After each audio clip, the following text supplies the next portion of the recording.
Привет, друзья! С вами Фавионыч сегодня. Что-то я высоковато, да, сегодня? Наверное. Сейчас проверим связь на всякий случай. Сегодня четверг, но у нас будет выпуск среды по средам. Так что я думаю, что все увидите, все услышите. Для начала проверим звук, потому что в прошлый раз со звуком были явные проблемы какие-то.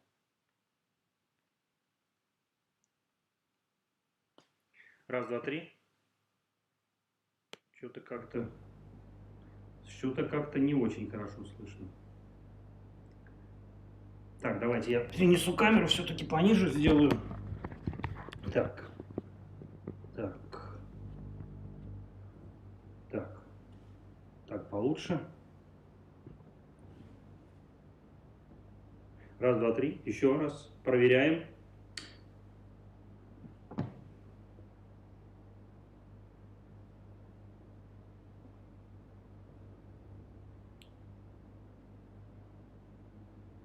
Вроде работает. Насколько я понимаю, работает. Друзья, тема сегодня продолжение 2.0, автономные фотографии. Мы затронем много вопросов. И башмак не просто так лежит с этой стороны. Я уже записывал видео по поводу автономной фотографии, что это для меня и что это вообще для фотографа. Поэтому рюкзак, который здесь стоит, который наполнен всякими штуками, это тоже не просто так. Это тоже имеет непосредственное отношение к автономной фотографии. Но поговорим о разном, друзья. Пишите вопросы, я отвечу обязательно. Думаю, что все получится у нас с вами.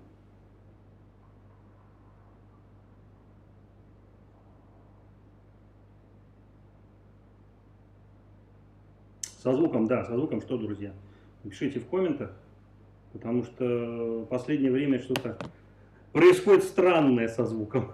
Очень странное. Ну, не знаю, что дальше будет. Посмотрим.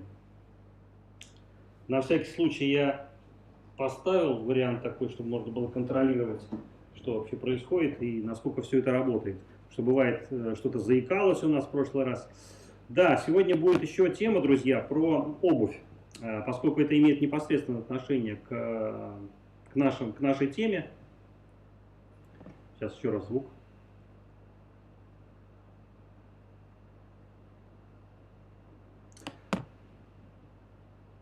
Ну, начнем мы с фликера, друзья. Начнем мы с фликера. Почему? Потому что фликер прислал обновление, которое принципиально важно для нас и которое меняет расстановку сил тех людей, которые пользуются этой соцсетью. Я об этой соцсети много рассказывал. Ну, вот сейчас я вам покажу, друзья, что они прислали, пока у меня тут перегружается. Фавионыч сегодня у нас бодр духа. Он сегодня охраняет DJI, который сейчас столь популярен, его сейчас по телевизору часто очень показывают, что он может, что не может. И тут множество людей начали говорить, что он не может. Ну, в общем, процесс идет. У него тут портативная камера еще. Так что Фавионыч сегодня у нас охраняет небо, можно сказать. Так, ну что, переключается? Давайте переключим, покажем, что нам фликер показал сегодня. Ну, вы знаете, мой фликер я разбирал. Да, кстати, друзья, я не дождался вашего ответа по поводу изменения знака. Ну, я решил его красным сделать на белом фоне, хотя делал на сером, делал зеленый. Ну, в общем, сочетание цветов какие-то использовал, но в результате я остановился на красном цвете.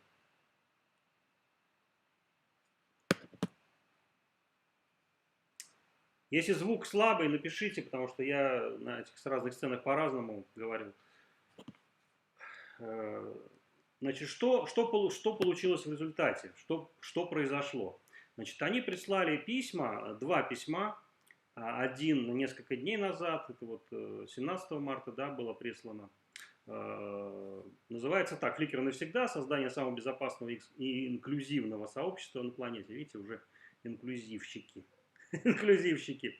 Ну, скажем так, вкратце, если сказать, вы можете прочитать это на странице Фликера, но вкратце они рассказывают о том, что Фликер это хорошо, что они рассчитывают в течение 100 следующих лет сохранять все это.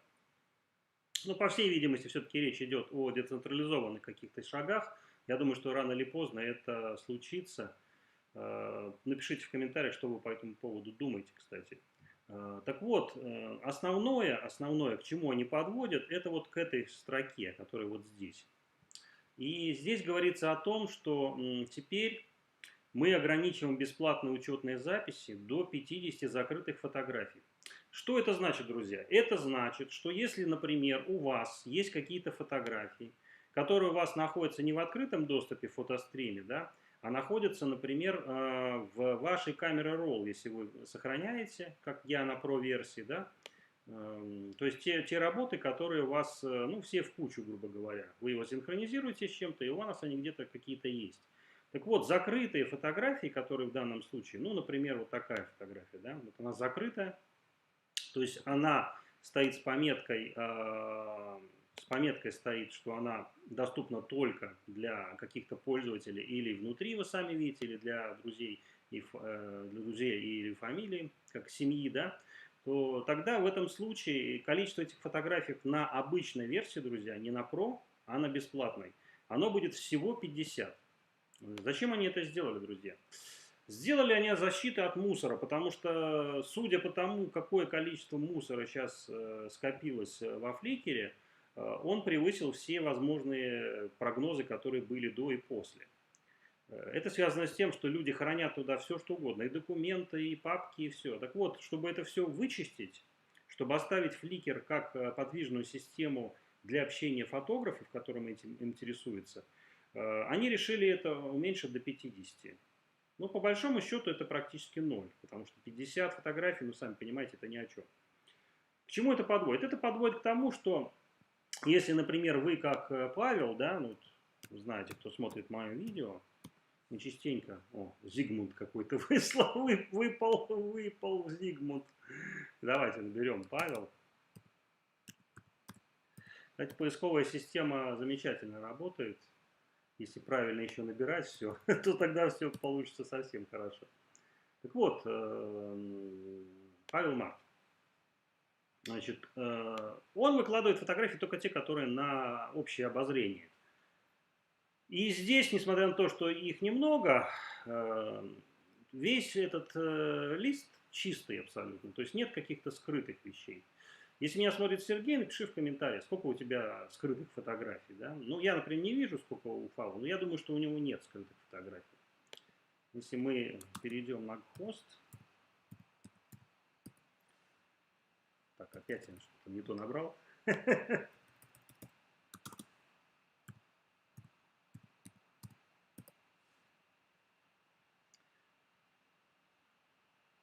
Так, ну не фотографии, именно человек. Сергиус Хост. Ну вот, смотрите, прогноз Сергея за эти полгода, конечно, феноменальный, потому что уже 1300 фолловеров, практически как у меня уже. Последние работы все на форматную пленку, ну как форматную, 6:6. Средний формат так называемый, да. И из этих работ вы видите, что множество работ попало в Explore. Например, вот эта работа в Explorer уже 14 тысяч набрала, да. То есть, почему я упоминаю Сергея? Потому что это не имеет непосредственного отношения к автономной фотографии. И в нынешних реалиях, и вообще в реалиях, когда электронные части не защищены от всевозможных внешних воздействий, самым надежным является пленка.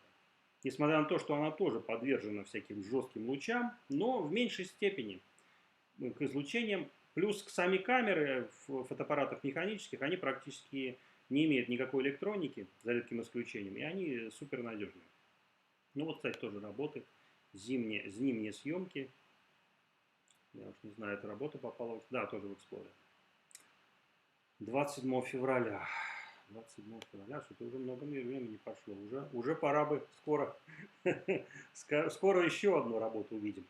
Так вот, это не имеет непосредственного отношения, друзья, к тому, что автономная фотография, конечно, это не только камера, но еще и какие-то другие вещи. Почему я начал с Flickr, друзья? Потому что Flickr на данный момент открытая площадка, несмотря на то, что Instagram и Facebook и Twitter уже закрыли. Twitter пока остается работой, причем в этой письме они упоминают о том, что они хотят, чтобы любого типа контент был здесь доступен. То есть понятно, что есть какая-то модерация, но все равно они говорят о том, что это решение наложить ограничения на непубличные модерируемые ограниченные фотографии позволяет нам сохранять и поощрять вдохновляющие бесплатные общедоступные фотографии, которые участники вносят в Flickr, а также высвобождает ресурсы, чтобы сосредоточиться на том, чтобы сделать наше профессиональное сообщество сильнее, чем когда-либо. Ну вот, и это побудителем является подписаться на Flickr Pro. Что такое Flickr Pro, я рассказывал, я неоднократно записывал видео, какие преимущества это дает. Ну вот еще одно письмо, которое пришло следом, оно тоже говорит о том, что преимущества именно Flickr Pro, вкратце они указаны. И я говорил о статистике глубокой, я говорил о том, что это имеет быть возможным. Дополнительные скидки, ну вот сервисы, которые здесь слева, видите, их достаточно много, которые могут быть. Несмотря на то, что вот Adobe, кстати, ушел с нашего рынка, написали во всяком случае. Ну, что будет дальше, посмотрим. Так вот, друзья, что касается Flickr.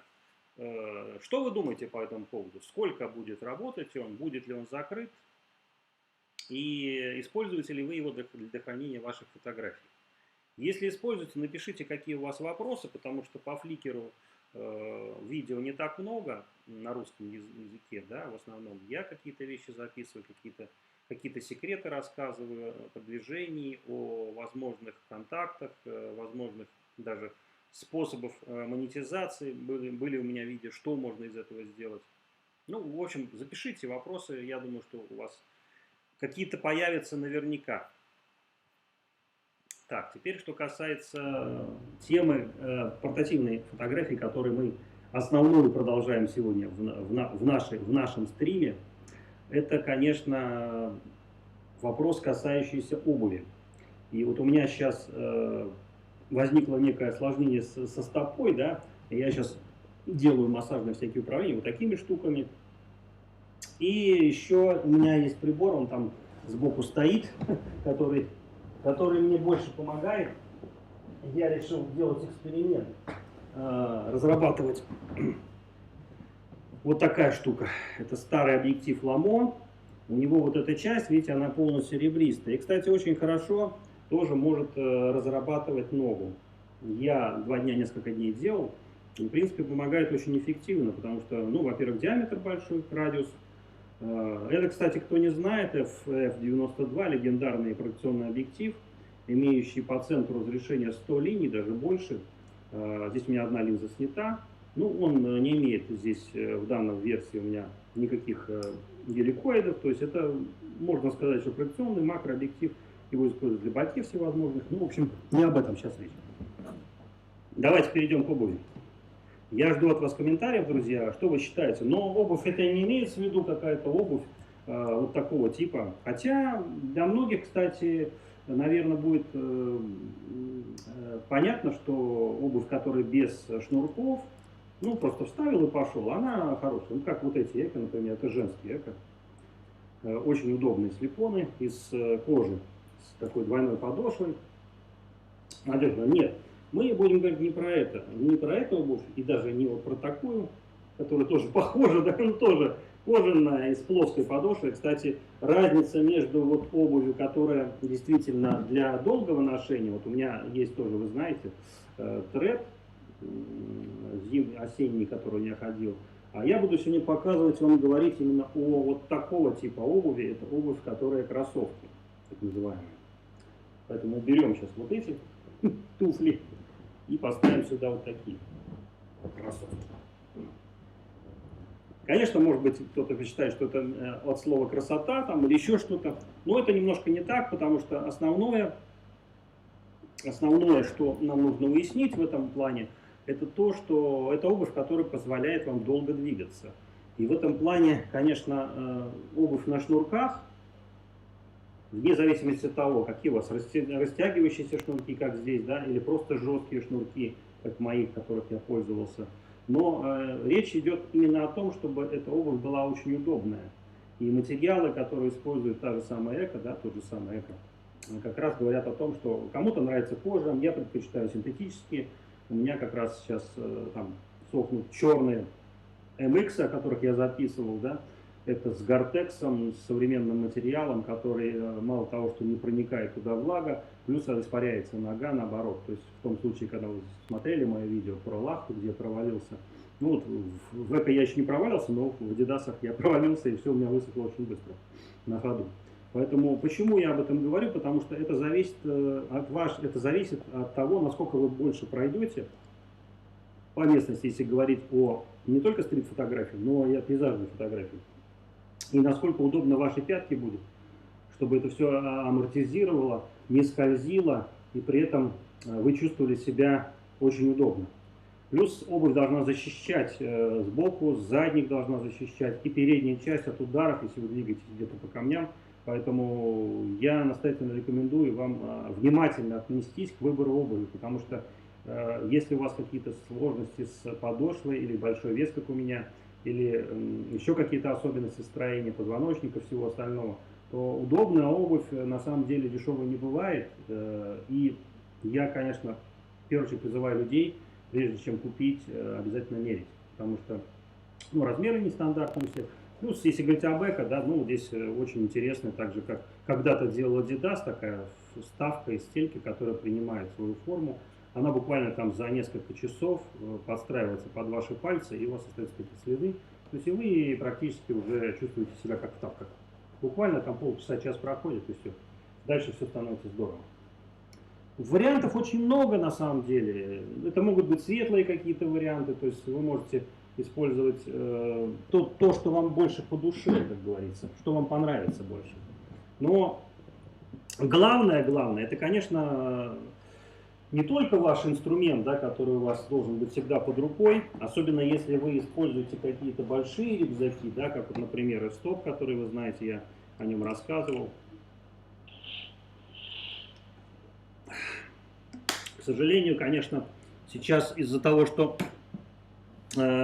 производство эти находится вне России, они достаточно сильно подорожали, но я думаю, что колебания курсов, колебания стоимости, они всегда, мы это все заставали уже и в 90-е, не раз проходили в 98 году, потом в 2008, ну какой там еще году кризис был, ну в общем, вы знаете.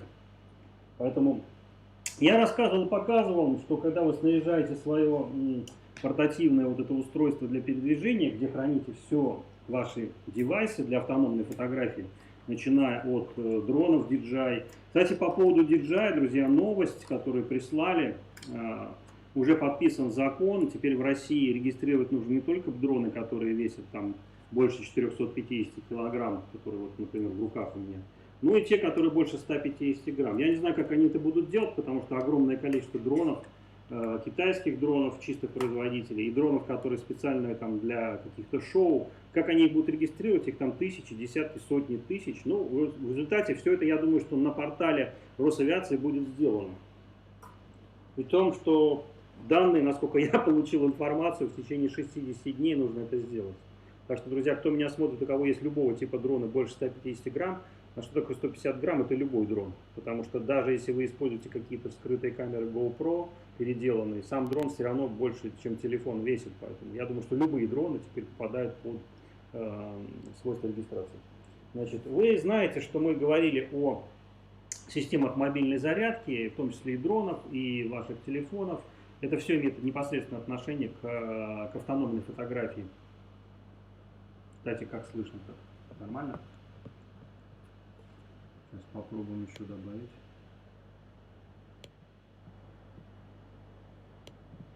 Будет лучше слышно? Нет? Ну, скажите, во всяком случае. Ну, чтобы искажений тоже не было особо. Так вот, кто смотрел мое видео, знает, что, например, такое устройство позволяет сделать некий переходник, который позволяет зарядиться дрону или каким-то другим девайсом под пауэрбанком. Я рассказывал, что это одно из самых необходимых устройств автономной фотографии. Также всевозможные фонари. В данном случае, вот, например, специальный фонарь, который я показывал, для того, чтобы можно было на местности снимать себя, или снимать какие-то, подсвечивать объекты, если вы говорите о съемках пейзажной фотографии в лесу, там, не знаю, хоть где угодно, хоть в пустыне. Плюс к этому устройство имеет режим вспышки, насколько я помню. Так, сейчас покажу. Да, вот. Можно программировать, они программируются по времени. Поэтому такая интересная штуковина.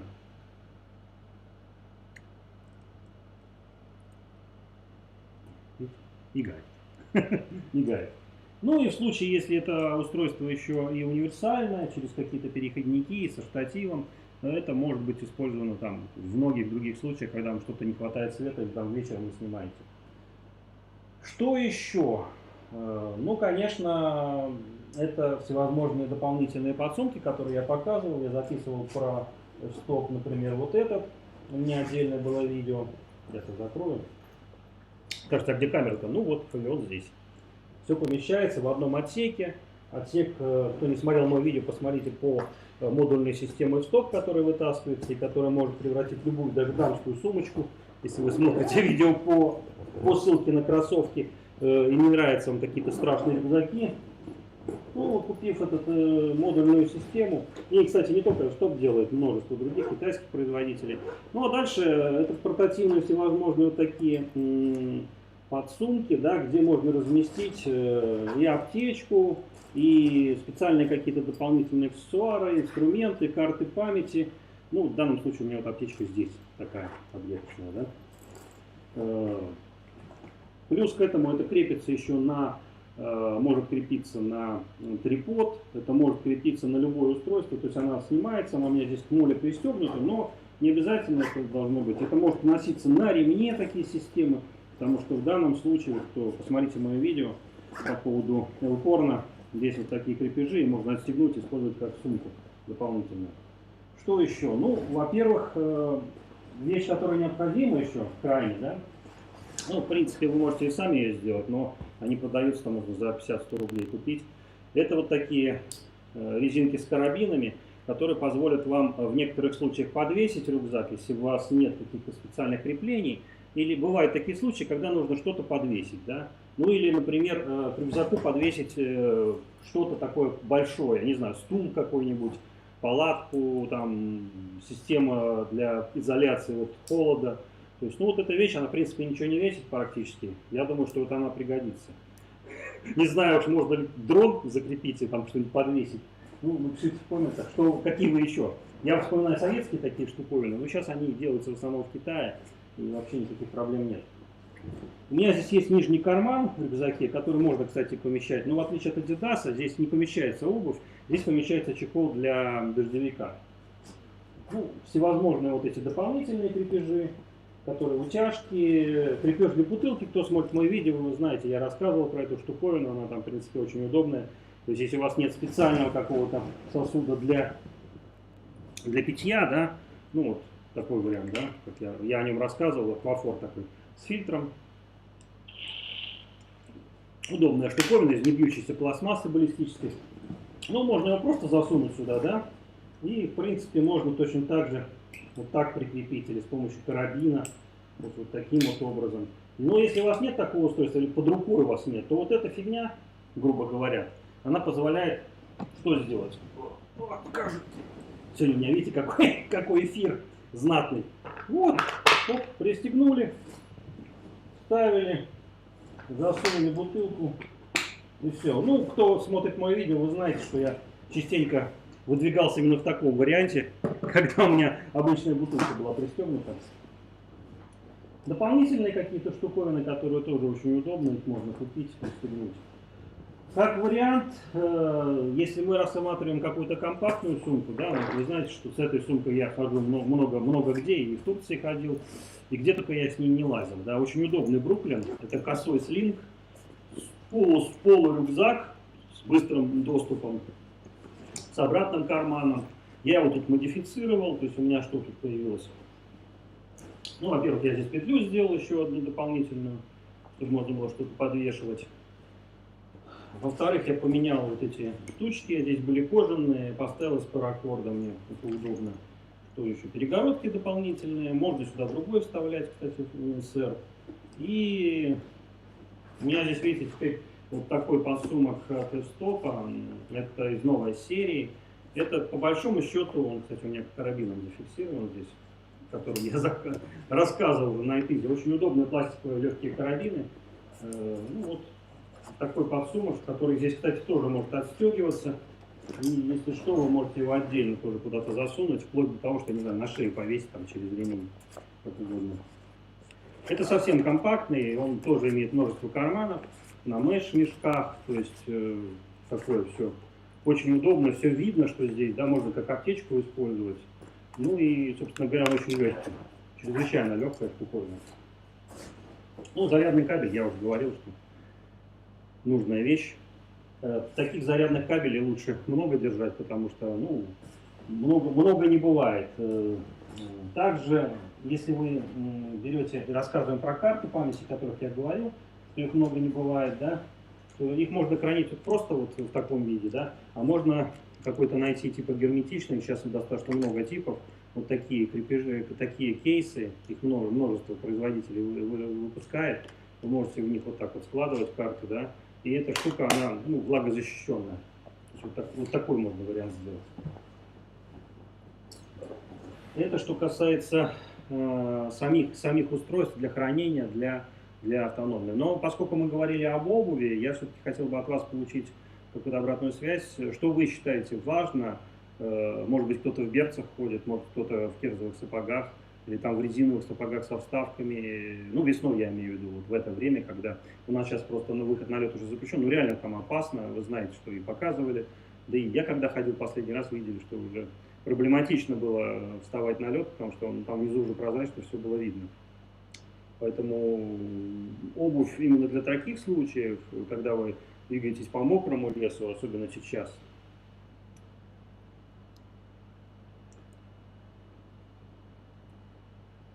Да, кстати, кто смотрел мои летние выпуски 2 года назад, помните, я записывал видео, рассказывал про вот эти часы, которые заряжаются от солнечной батареи и имеют аккумулятор сроком 10 лет, имеют точные сигналы Морзе, которые принимают Морзе с 5 вышек мировых и синхронизируются с атомными часами по этим сигналам. То есть они периодически, там можно каждый день синхронизироваться, они автоматом это делают. Это очень точные часы для того, чтобы можно было и следить за временем, и еще какие-то смотреть астрономические явления, если вы смотрите, или просто какие-то явления с точностью нужно вам засечь. Плюс масса секундомеров, таймеров. Посмотрите мое видео про Casio 5600, легендарные часы, которым сколько уже, больше 40 лет, они выпускаются в разных вариантах. Ну вот моя версия это для серферов, да, поскольку вы знаете, что я люблю парусные катамараны. Ну вот мне попались такие часы в этой версии. Они выпускаются в металлических частях, но мне нравится вот такой светлый цвет. Они в разных цветах. Это тоже имеет к автономной фотографии непосредственное отношение. Поэтому, кто посмотрит меня запись, я думаю, что большинство будет смотреть запись. Я все-таки надеюсь, что вы выйдете на эфир, напишите что-то в комментариях, и что вы думаете по поводу автономной фотографии, именно выбора обуви, да. Понятно, что я знаю фотографов, которые выходят на какие-то сессии, да, в кроксах, да, могут просто в кроксах каких-то вылезти, ходить, где много нужно двигаться и где нужно так вот прочную обувь для лета, для пляжа, да. Ну, я все-таки рассматриваю вариант обуви, который можно там внезапно сорваться куда-то и двигаться в горы, там, в песок, в какие-то полевые сложные условия. Просто даже весной, осенью, зимой, летом, ну, универсально. Это, конечно, кроссовки. Потому что даже в военной части, да, если говорить, то специальная группа и люди, которые передвигаются много, все равно кроссовки у них с собой есть. Потому что это всегда очень удобная обувь и позволяет быстро и бесшумно передвигаться. Но вернемся к нашим баранам, да, к чему? Собственно говоря, к самой автономной фотографии, и почему я этот цикл продолжить решил, потому что вижу интерес к этому есть. Этот интерес никогда у меня не затухал с самого начала, как я занимался фотографией с 80-х годов. Эта тема меня всегда интересовала, как сделать так, чтобы можно было максимально мобильно получить большее количество фотографий при минимальных затратах и меньшем количестве брака. Кстати, в пленочной фотографии брак это имеет непосредственно очень сильное влияние, поскольку если вы что-то неправильно сделали, зарядили неправильно, вы испортите пленку и вся ваша работа коту под хвост, как говорится. Кто путешествует и много снимает с пленкой, а даже в сложных каких-то условиях, сейчас особенно многие фотографы используют пленку по разным ситуациям, и большое количество пленки с собой запасов имеет. Ну, эта тема такая отдельная, я думаю, что теперь можно и Сергея привлечь, хотел сказать, попросить его написать. Я думаю, что рано или поздно мы сделаем какой-нибудь, может, совместный стрим, он расскажет о своих впечатлениях, поскольку человек недавно стал заниматься пленочной фотографией, и по прошествии многих лет, вот интересно мнение уже человека, который этим занимается заново, как бы, заново для себя открыл.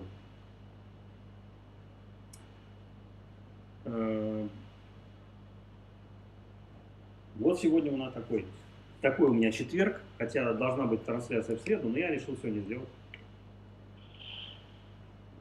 Скоро у нас замечательный праздник 1 февраля, День дурака. Думаю, что много всяких сюрпризов мы увидим в этот день. Наверняка. Ну, сюрпризы, конечно, производители нам подкидывают. Множество производителей ушли с рынка, с российского. Кто смотрит меня на русском языке, знаете, что я русский человек, русскоязычный. И несмотря на то, что я стараюсь не касаться религиозных тем, теософских тем, всевозможных других, языковых каких-то барьеров. Ну, по большому счету, это все препятствует для общения человека с человеком. Поэтому фотография, музыка, архитектура и прочие виды искусства являются универсальным языком, поэтому они понятны людям со всего света, с любыми воззрениями и даже с устройствами мозга, как говорит Савельев. Поэтому плюс к этому я считаю, что это часть некой терапии, которая в нынешнее время очень важна. И если кто внимательно изучает или интересуется, было ли такое в истории вот такие события, как сейчас, было, друзья, это было в 30-х годах. Вы можете посмотреть, почитать историю Вальтера Бенджамина, выдающегося исследователя систем восприятия, основоположника вообще теории фотографии. У него есть замечательная книжка по теории фотографии. И больше даже интерес представляет искусство, да, его исследования в области восприятия искусства. Он, кстати, покончил жизнь самоубийством перед тем, как узнал, что его депортируют на территорию фашистской Германии. Он знал же точно, что его там уже примут, что ему там жить не дадут. Ну и, собственно говоря, он покончил жизнь самоубийством.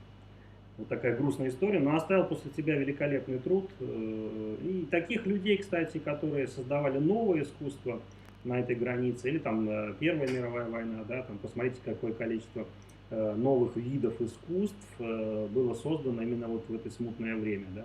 Сейчас то же самое. Мы сейчас, многие не замечают ростки каких-то новых направлений фотографии и другого вида искусства, но они уже есть. Поэтому в ближайшее время, я думаю, что вы увидите уже совершенно новые какие-то типы фотографий, о которых я говорил. Это на стыке разных видов искусств, на стыке разных видов, может даже не искусств, а областей. О, я не помещаюсь, да? Не помещаюсь. Вот так поместился вроде нормально.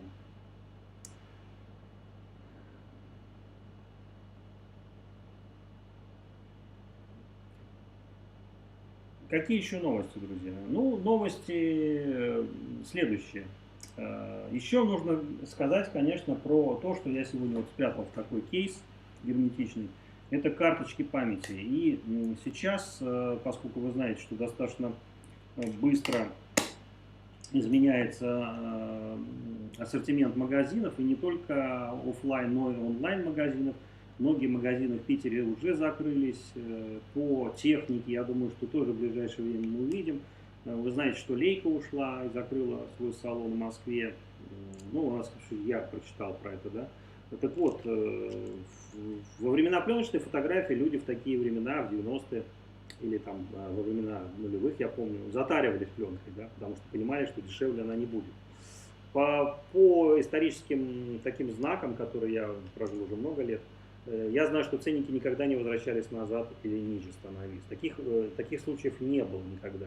Поэтому я сомневаюсь, что вот то, что благодаря чему сохраняются фотографии, Это не только какие-то жесткие диски, но в первую очередь то, на что мы это записываем, да. То есть это карты памяти, именно карточки памяти.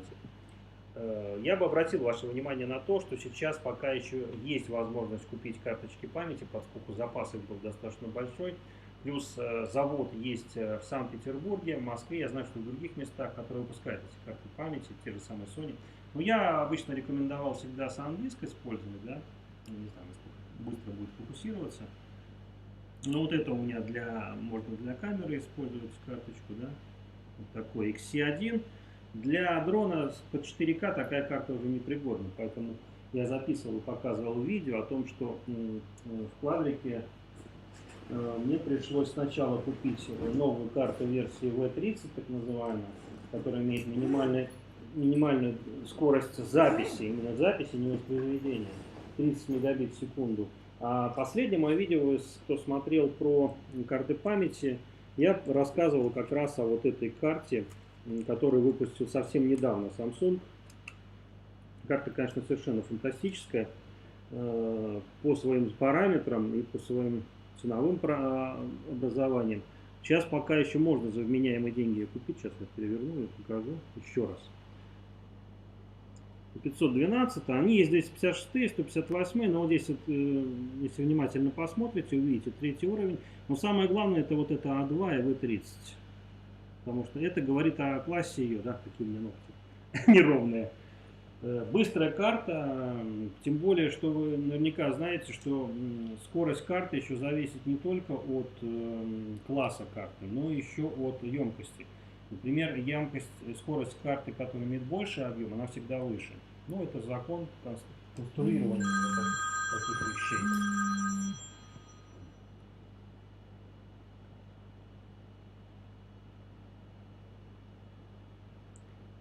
Да.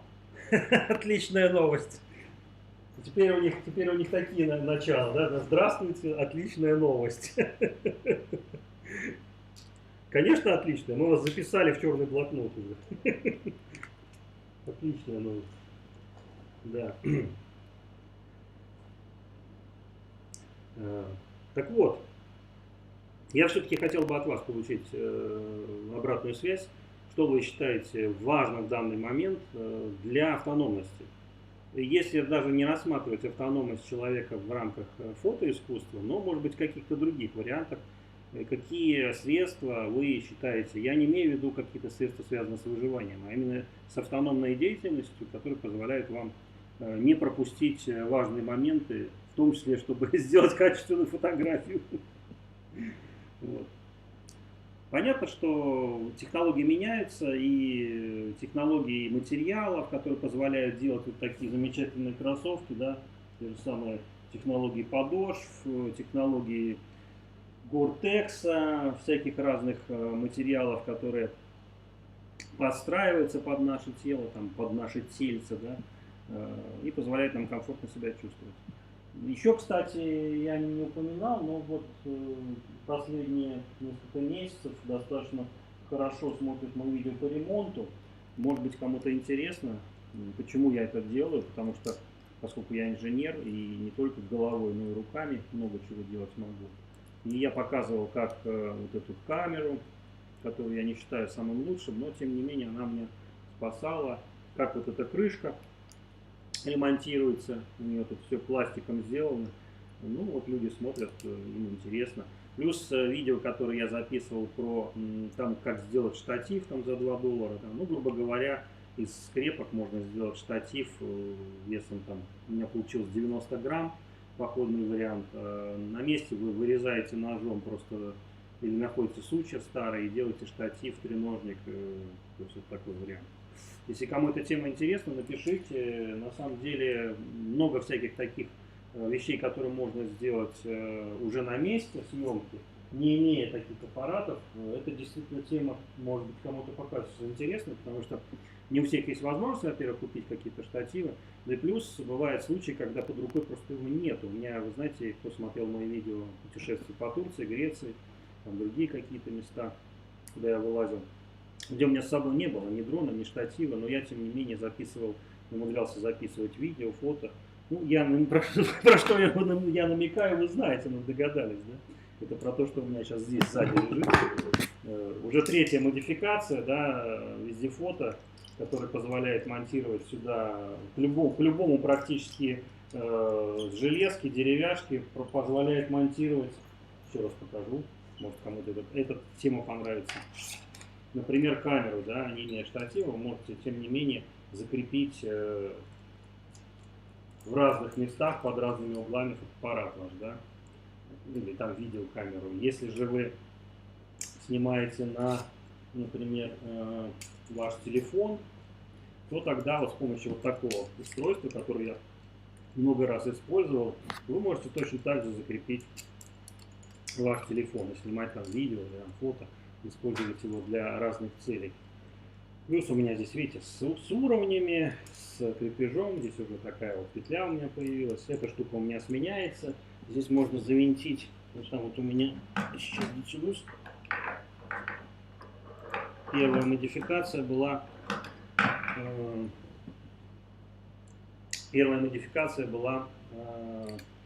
вот с такой штуковиной. Сейчас я покажу. Хоп. Я не буду показывать. В общем, вы поняли, да? Надо же показать. Вот только напишет, что сильно затянуто. И даже не открутить его. Ну, потому что железо, это все надежно, очень сделано. И не открутить. В общем, ручка у меня еще есть, вот такая вот, куда прикрепляется. Ну и можно, грубо говоря, за ручку это все носить. Посмотрите мое видео первое по Турции 2020 года, где я его демонстрировал и начинал показывать именно, с чего это все началось. Ну а сейчас это все вылилось уже в полноценное устройство, которое я, вот, например, даже сейчас могу закрепить в любом месте, да, и использовать его как, например, служебный монитор, да, закрепить, и вот под углом я, например, вижу, что мне кто даже напишет. Мама напишет, как говорят некоторые блогеры.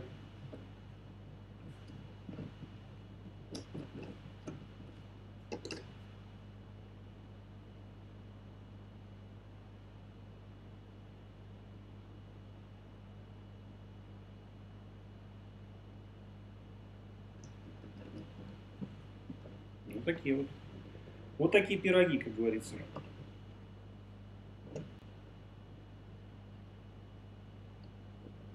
Вот.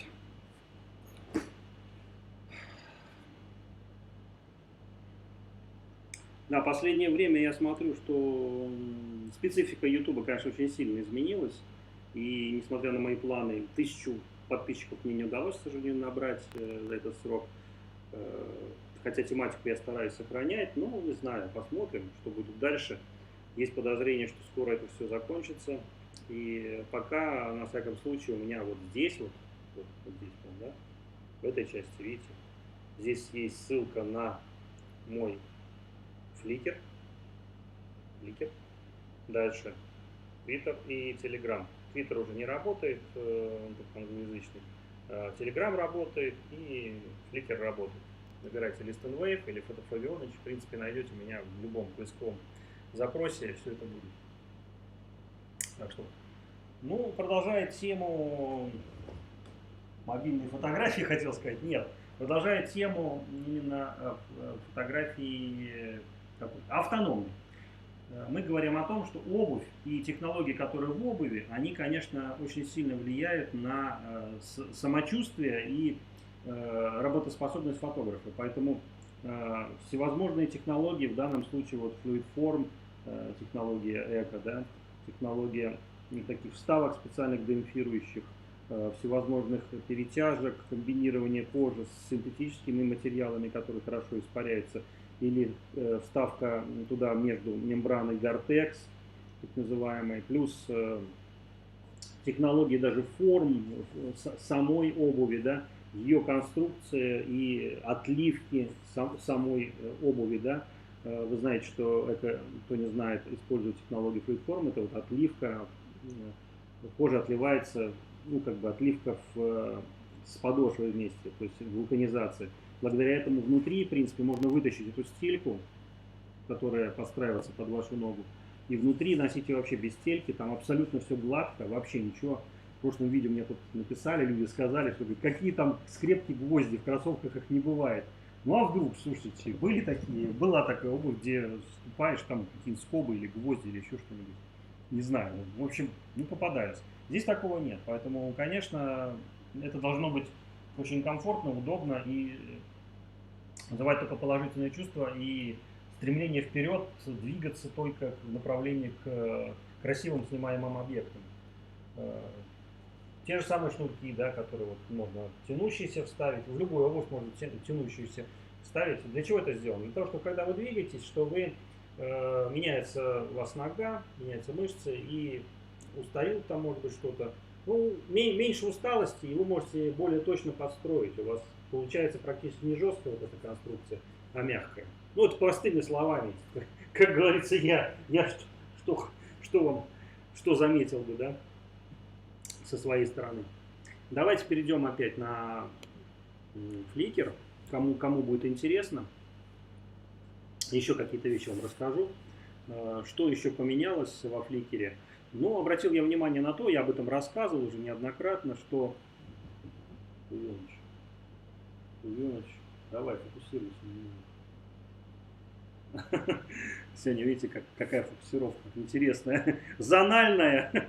Но камера действительно оказалась уникальной, мне она нравится. Были, конечно, затыки с микрофоном, но теперь я понял, что надо просто определенную последовательность вставлять. Эта камера действительно великолепная. Если вам попадется эта камера, действительно классная. Это P5 от Plantronics вместе с... Ну, записывал я видео, что это за фирма, посмотрите. Так.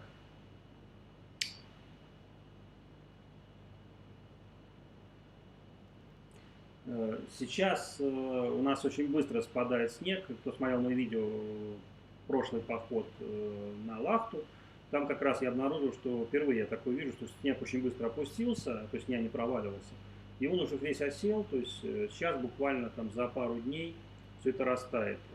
Особенность еще в том, что в том месте, где я ходил, как раз вот в последнем видео, и я там снимал и 2 года назад, и с пленкой. Вчера получил я информацию о том, что будут продолжать, уже разработали проект, хотя там вешки стояли. В этом месте будут строить съезд с Камышовой на планерную. Поэтому это часть юнтовского заказника, который является заказником, ну, она будет, скажем так, превратиться в дорогу, которая, понятно, что не просто на заказнике, она будет на больших вот этих пилярах, столбах огромных, и все это будет вырублено. Там уже частично вырублено, но сейчас пока еще деревья стоят. Уверен, что это затронет мое любимое дерево, которое там, помните, я его снимал многократно, и цикл про стерео фотографий было. Такое черное, очень красивое дерево, то ли вяз это был, то ли... Ну, я записывал его, показывал. Но у меня в зимних съемках есть. Сейчас туда уже перебраться будет тяжело, но я попробую в ближайшее время как-нибудь добраться туда. Не получится так, мы тогда на дроне полетим, потому что хочется все-таки его поснимать еще вокруг, пока он еще есть. Я думаю, что весной уже начнутся глобальные работы, когда уже потеплеет, и, скорее всего, эти деревья уже не будут на месте. Так же, как и произошло с частью деревьями, вместо которых сейчас вот такой парк там уже сделали. Я не могу сказать, что это сделали плохо, сделали хорошо, высадили очень много, осушили там, во-первых, высадили очень много лиственниц, это ценные сорта деревьев, да, которые медленно растут, но очень красивые и хорошо удерживают почву. Тем не менее, все-таки, ну, интересно же, да, я всегда повторяю, что прежде чем думать, что мы завтра с понедельника пойдем фотографировать, да, нет, может так случиться, я всегда повторяю, что вы придете, а там леса уже нет, или какого-то объекта, который вы хотели бы получить, ну, он уже закончился, или по каким-то причинам его уже нет. Он переместился там, или из него что-то сделали, в общем, это как-то так.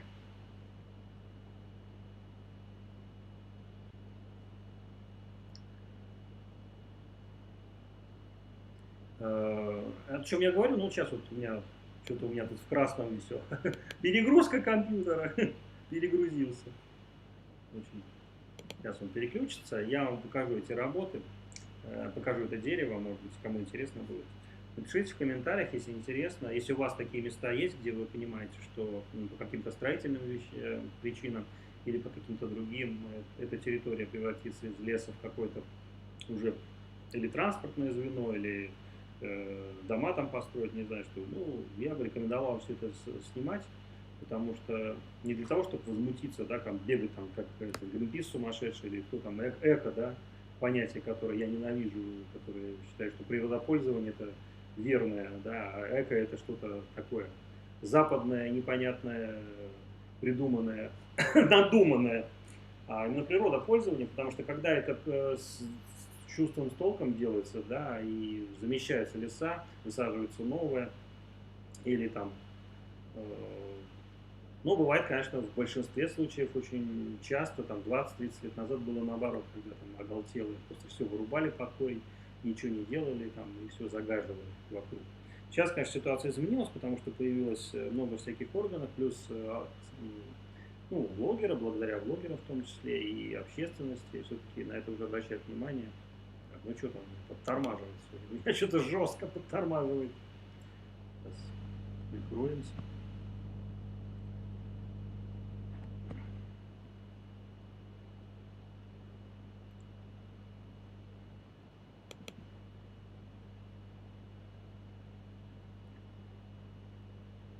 Да, я посмотрел, у меня просто очень большой поток идет, почти 21 мегабит в секунду. Хотя там вроде уменьшал, но что-то как-то не очень уменьшается.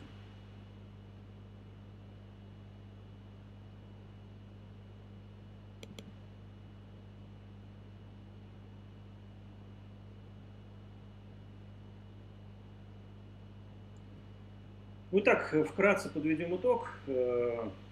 Значит, что мы имеем в виду, когда говорим об автономной фотографии? Это термин, который я выделил как одно из условий возможности фотографа делать без каких-то помех, не быть привязанным к устройствам зарядки, это аккумуляторы и камеры, к доступу к ограничениям в количестве кадров. Что-то пропало. Это я. Тренировался тут на камере, которая, кстати, имеет тут закрывашку такую, диафрагменную. Позволяет вам быть автономным как человеку, как фотографу, как наблюдателю, то есть максимально быть свободным в количестве и качестве съемки. И сегодняшняя часть посвящена частично фликеру и частично, да, кстати, вот, и частично обуви. В данном случае на примере кроссовок Эко. Так, сейчас переходим. Значит, покажу вам эти работы. Ну вот вы помните, да, мы ходили. Это, кстати, другая часть залива. В туманном варианте, кстати, тоже поднял ее тут недавно, вот выложил. Это я снимал в районе Ушкова, насколько я помню. Давно это было. Ну вот я сейчас решил ее обработать и все.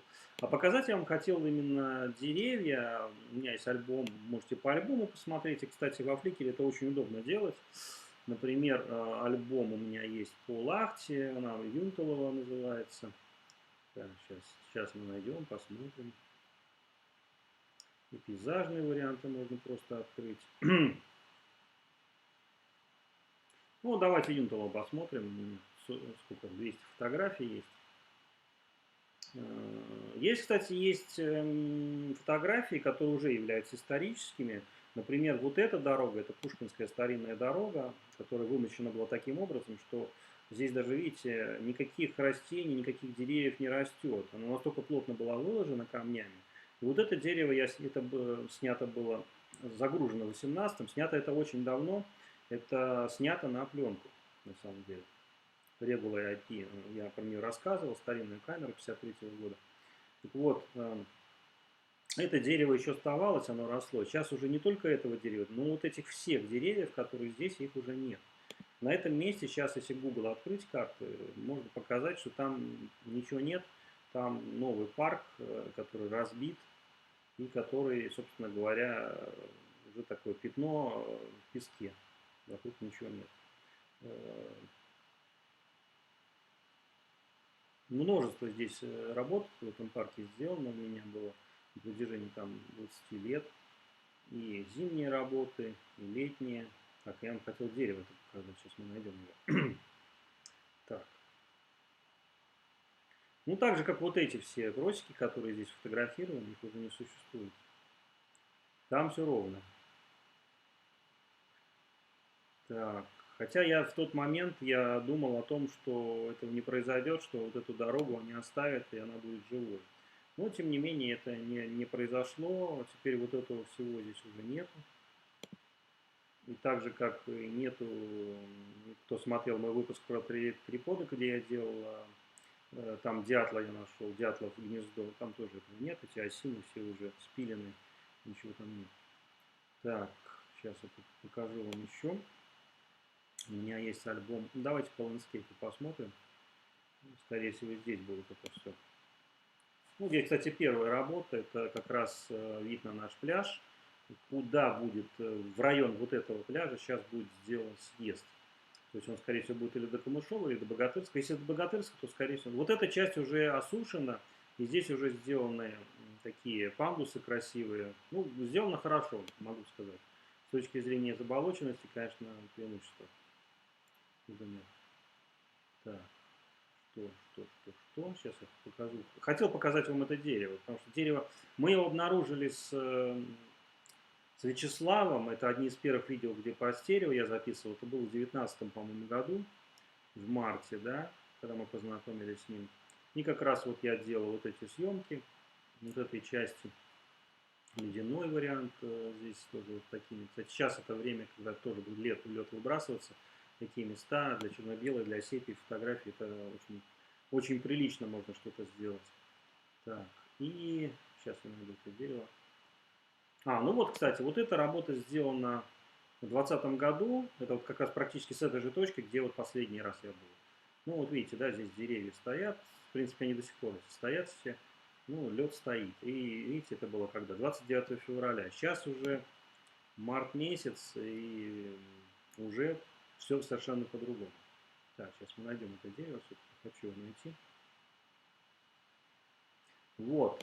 Значит, цикл, помните, я снимал про березы, про ворон, вот здесь хорошо их видно, их тут 3 штуки сидит, интересная была. Ну вот этот кустарник весь вырублен уже, части деревьев, большинство вот этих больших деревьев остались, но в ближайшие, я думаю, что несколько недель, я думаю, что, скорее всего, начнут и ими заниматься, поскольку там как раз вот этот съезд готовится.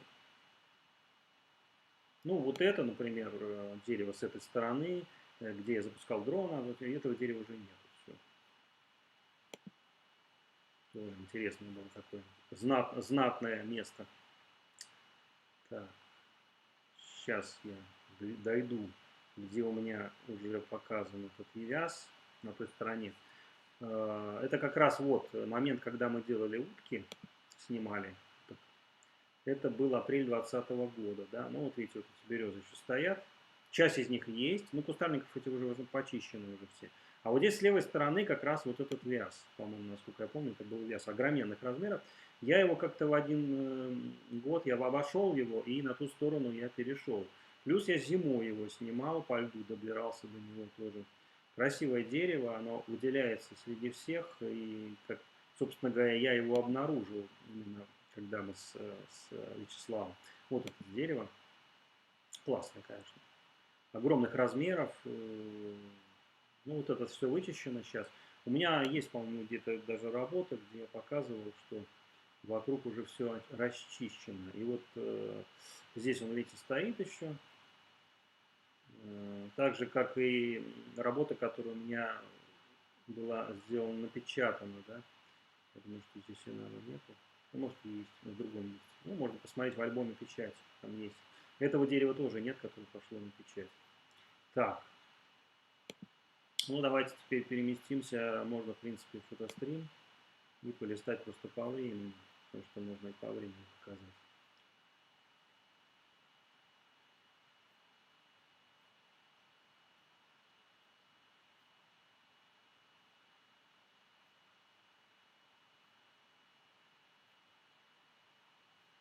Московские кадры у меня есть, зимние. Так, сейчас мы найдем его. Было давно, наверное. Да, это было до Турции, это зимой было. Ну, в этом плане, конечно, можно и по поиску смотреть, потому что в поиске вы тоже можете задать, например, лахта, да, и поиск, если у вас есть какой-то текст стоит,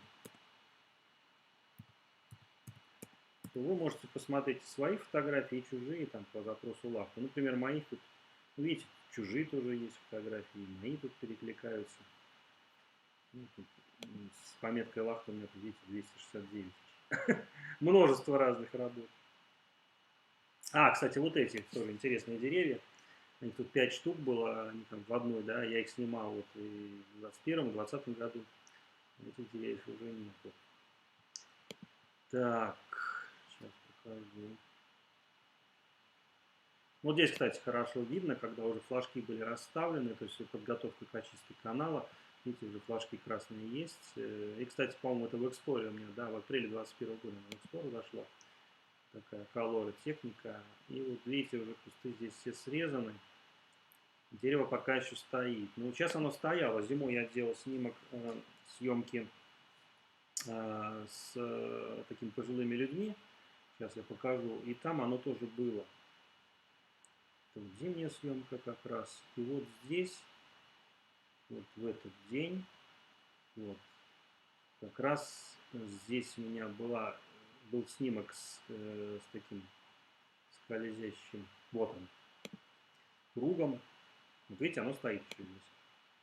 Хотя кустов уже нет, они уже вырублены, и уже здесь, но здесь оно еще есть. Так что, друзья, если интересно вам эта тема деревьев, потому что эту тему я достаточно давно этим занимаюсь, и, собственно говоря, считаю одной из самых интересных тем для деревьев и для вообще понимания природы, не только пни снимать какие-то вырубленные, но какие-то фигуры из деревьев, там необычные формы деревьев, да, там, или какие-то необычные ракурсы с цветом, да, вот, например, с Павлом, кто смотрел наш выпуск «Треугольники F100», вот мы такой нашли, он увидел, ну, я сделал из этого такой колоризированный арт, хотя просто обычная ветка, но он на фоне всего остального она выделялась. Зимой очень много снега тогда было, 21 году. Но в этом году уже все, снег сошел. Или какие-то комбинированные варианты. Ну, вот, кстати, тоже часть автономной фотографии, да, можно вот такую штуку, на нее все бросить и тащить по снегу. Наверное, скорее всего, может быть, кому-то тоже. Волокуши их называют, да, тогда мы, кстати, в этом видео упоминали с Павлом, что это волокуши. Ну, вот такие деревья, да, там часть Woodland, кто занимается съемкой этого жанра. Woodland, кстати, очень популярен в интернете, и его, скажем так, поклонников очень много, и плюс в наших широтах, в северных широтах Woodland тоже своеобразный, даже на iPhone можно сделать такое, да, необычное, когда нет с собой широкоугольника, слава богу, у Павла теперь сверхширокоугольник есть, 15-миллиметровый, он теперь может делать шедевральные фотографии.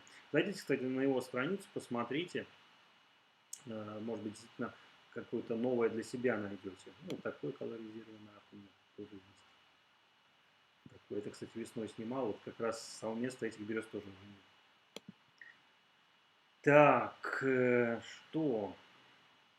Я же хотел показать это дерево еще, да? Ну, еще покажу вам. Ну, вот был у меня выход в Лахте, я один ходил, там у меня, по-моему, 2-часовой, что ли, был, или даже 4-часовой. И я там забрел такое совершенно фантастическое место, где пели птицы. Сейчас эти кусты все вырезаны, но вот такая вот крокодилья пасть. Я ее колоризировал, сделал. Ну и несмотря на небольшое количество просмотров, ну, я считаю, что это интересный вариант. Ну вот то место, где сейчас будет делаться съезд, это как раз вот в этом месте гнездятся утки. Я в прошлом году показывал, у меня в видео, вы посмотрите, мы видели, как они все там плавали. Это заводь, вот прошлое видео мое в Лахте, это вот как раз вот эта заводь. Вот как она выглядит летом, да, когда цветут все эти лилии, купальницы, как их называют, да, там очень красиво все.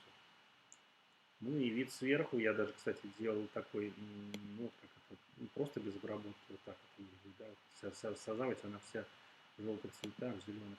Сейчас это все почистили, конечно, все это будет совершенно по-другому, наверное, скорее всего, точно будет по-другому. Как это будет, мы с вами увидим. Это вот 4 миллионным просмотром я сделал такой арт, купальниц. Насколько уж он кому-то понравился, ну как кому-то понравился, я посчитал возможным это сделать. Ну и описание здесь у меня есть по Лахте. Регион, где я живу, район. А вот, кстати, место, которое вот так оно выглядело до того, как здесь вычистили, убрали всю эту заболоченность. Вот такие брошенные деревья были, там камыш, вот это деревья, песок. Туда пройти только летом можно было, потому что там все заболочено. Сейчас это все сделано, выложено красивыми дорожками. Все очень цивильно, и количество народу будет значительно больше.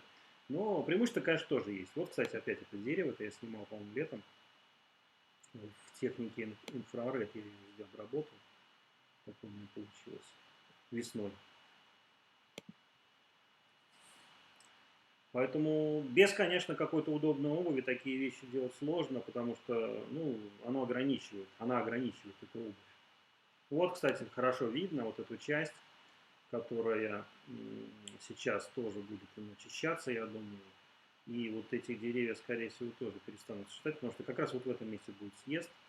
Здесь множество старых деревьев, тоже заболоченные части. Ну, в любом случае, конечно, когда природа меняется, когда человек все это забирает, становится все как-то не очень приятно для себя. Но, ну, может быть и что-то из этого получится, хотя мое мнение останется при мне. Вот, кстати, это дерево. Тоже хорошо видно летом. Если вот только начинается зелень. Это было в мае 17, видите. Ну, в этом году будет раньше все, я не сомневаюсь даже, поэтому я думаю, что, скорее всего, будет поприличнее все. Побыстрее, судя по тому, что, ну, сейчас похолодание небольшое было, но все равно. А вот, кстати, первые ростки, как раз вот в этом месте, где вот этот парк теперь, это снято 30 апреля, видите. Я не сомневаюсь, что в этом году это будет в начале апреля, уже мы увидим такую картинку, потому что по всем признакам действительно все быстрее гораздо идет, все быстрее ускоряется. Поэтому, ну вот, кстати, тоже интересные варианты я сделал обработки. Это вот не в циане, было такое темное небо красивое. И получалось у меня такое что-то сделать из каши, которые все, как говорят, каши, да, получалось что-то сделать, выделить это дерево, как-то вот, ну, варианты у меня были. Такой оттенок сепии или там циана, что-то по-разному. Так что вот, друзья, Flickr продолжает работать. Я со своей стороны могу сказать, что пока эта площадка оптимальная для их хранения, для демонстрации своих работ. Если вы хотите завязать какие-то знакомства, познакомиться с творчеством других людей, подтянуть свой скилл фотографии, я считаю, что это очень-очень-очень удобно, очень хорошо и заслуживает внимания. Даже если вы не решите сделать про-аккаунт, 1000 фотографий в любом случае у вас будет возможность размещать бесплатно в высоком разрешении. И у меня был цикл видео, который до сих пор смотрят, как сохранить качество, когда можно было ссылки размещать на Flickr с других соцсетей. Сейчас эти соцсетей становится все меньше и меньше работоспособных, но тем не менее это все работает. Поэтому для тех, кто не знает, ну зайдите на мой канал, посмотрите. Посмотрите мой плейлист, там достаточно все скомпоновано по разделам, по Flickr есть плейлист, по фавиону, по пейзажной фотографии, по стрит-фотографии, по конструкции, по триподам, по рюкзакам, по всему остальному. И даже по обуви я сделал плейлист, поэтому вот как-то так.